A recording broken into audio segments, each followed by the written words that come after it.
Од крајот на октомври Ѓорче Петров ќе добие нова современа општинска власт. Општинска власт која што ќе се грижи за граѓаните, ќе се грижи за урбанизмот и нема како актуелната да биде синоним за расипништво и не планско работење со општинските средства и со тоа што се очекувања на граѓаните. Денес заедно со колегата Стојановски, со представниците на Општинскиот комитет од Ѓорче Петров, ќе разговараме со родители и наставници, кои што се загрижени за општиот хаос кој што го има во образованието. Ќе разговараме за проблемите кои што ги има со урбаното планирање, проблемите кои што ги има со катастрофалните состојби во животната средина во општина Ѓорче Петров.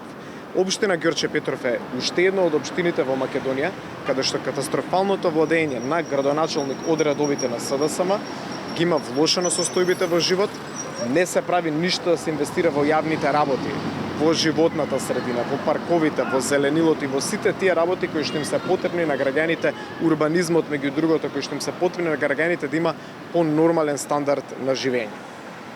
Дали има некој прашање? Може набор темата? Да. Имам неколку прашања. Зоран Заев најави покачување на даноците. Кој ставот на ВМРО да помага? Треба да гледаме актуелните трендови во нашата економија. Илјадници наши граѓани заради оваа криза имаат изгубено работни места. Не се превземени соодветни мерки за да се заштитат работните места на граѓаните. Гледаме најава од Народната банка за зголемена инфлација, за покачување на цените на производите, за покачување на цените на енергенсите. И тоа веќе почнуваме и да го чувствуваме. Во период кога бизнис секторот е оптоварен со катастрофални економски политики, во период кога граѓаните живеат се потешко и потешко, најмалку логичен чекор е да има зголемување на даноците. Во рамките на собраниските дискусии како пратеници често алармираме дека има најави за вакви трендови и многу често јавно од представниците на СДСМ беше кажувано дека нема да се случи такво нешто, дури од нивна страна бевме информирани дека има намалување на даноците. За сега да видиме дека продолжува тој тренд на антипазарна и антиделовна политика на оваа влада. Факт е дека во последните 4 години сме сведоци за катастрофални економски политики, иако да ги потсетиме на граѓаните, секоја година се најавува дека ќе биде таа економска година. А граѓаните дома најдобро чувствуваат дали живеат поквалитетно, дали имаат повеќе средства и какви се состојбите со економијата. Треба да имаме економски политики кои што ќе бидат насочени кон стимулирање на претприемништвото и истовремено обезбедување повисок стандард за граѓаните. Ваква една мерка, која што ќе значи покачување на даноците, ќе биде обратно од тоа што му е потребен и на бизнисот и на граѓаните. Актуелно е новите реформи во образованието на Мила Царовска. Ваш коментар?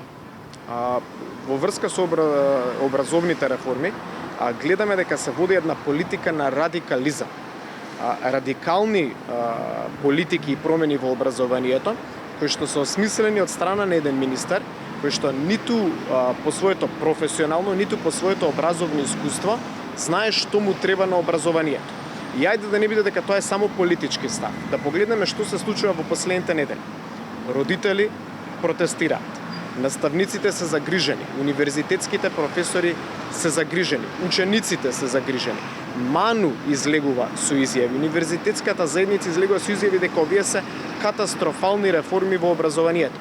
А не треба ни подалеку да погледне министерката од тоа што кажуваат неизини претходници од неизината политичка партија во Министерството за образование. Најдоброто нешто што може да му се случи на македонското образование во овој момент е оставка на министерката Царовска и оставка на тој веројатно еден мал тим околу нејзе, кој што не води во погрешна насока, кој што сака да го редефинира нашиот однос према нашите деца, према нашата нација, према тоа што сме ние како македонци. Така да, ова е политика која што е радикална, ова е политика која што е анационална и ова е политика која што ќе доведе до дополнителен хаос кој што ова исто раководство веќе го создаде. Јас само сакам да ги потсетам нашите граѓани во однос на ова прашање. Министерката Царовска создаде хаос во ресорот труд и социјала. Министерката Царовска како вице-премиер за економски прашања еден од виновниците за оваа катастрофална економска состојба и сега продолжи да го сее тој хаос и во ресорот образование. Очигледно се работи за поединец кој што мисли дека е компетентен за се, а во праксата ни покажува дека за ништо не е компетентен. Американска агенција излезе дека во Македонија се кријат починати ковид пациенти.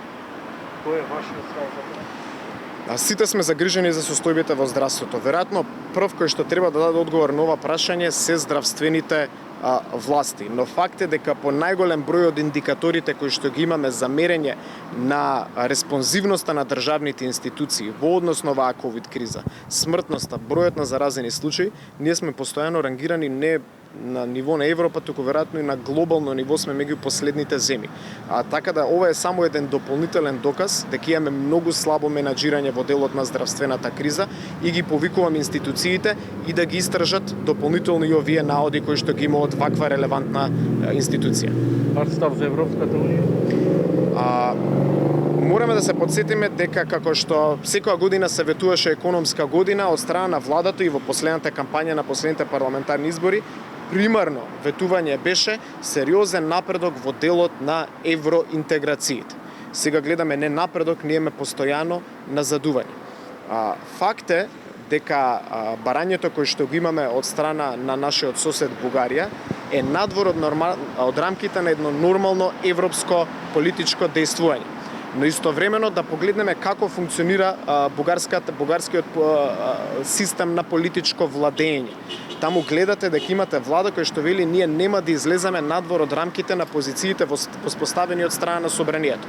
А од друга страна во Македонија имаме неколку луѓе кои што преговараат, а ние како пратеници во собранието не сме информирани за што се случува. На Македонија подитно и се потребни црвени линии по однос на тоа што се преговара со Бугарија, бидејќи очигледно надвор од еден мал круг на луѓе никој не знае што се случува таму, а истовремено ако ние сакаме да европеизираме нашата држава, наместо секојдневно да сме сведоци на огромен број на скандали во правосудството, огромен број на скандали поврзани со високата корупција, ниту една суштинска промена во делот на реформа на правосудство, во делот на реформа на јавната администрација, да го направиме фокусот кон внатрешни реформи. Тоа е нешто што недостасува и тоа е една од причините и еден од објективните фактори зашто Македонија, ако ја гледате по критериуми кои што се мерат од релевантни меѓународни организации, во овој момент назаднува во процесот на европска интеграција во делот на реформите, наместо да напредува како што се ветува. И во таа смисла, јас би го афирмирал уште еднаш ставот, дека ова е влада која што вети засилена европска интеграција и засилен економски развој. Назадуваме во делот на европската интеграција, а во делот на економијата секој кој што работи во бизнис, секој наш граѓанин чувствува колку се полоши состојбите од ден за ден. А бидејќи сме во Ѓорче, се знае ли кој ќе му се спротистави на Александар Нумовски на локалните? Во овој момент се уште не е познат кандидатот. Верувам дека има многу квалитетни кадри кои што се од редовите на ВМРО ДПМН и кои што ги споделуваат вредностите на ВМРО ДПМН, во кој што сум сигурен дека кој да биде од тие кадри крајниот избор на партијата, на органите на партијата, со сигурност ќе го победи овој градоначелник кој што, како што спомнав и на почетокот на мојата изјава, е синоним за неквалитетно работење, е синоним за негрижа, така да оваа општина од месец октомври ќе биде во сигурни раце и ќе биде во раце на градоначелник или градоначалничка кој што ќе се движи за сигурен развој во интерес на граѓаните.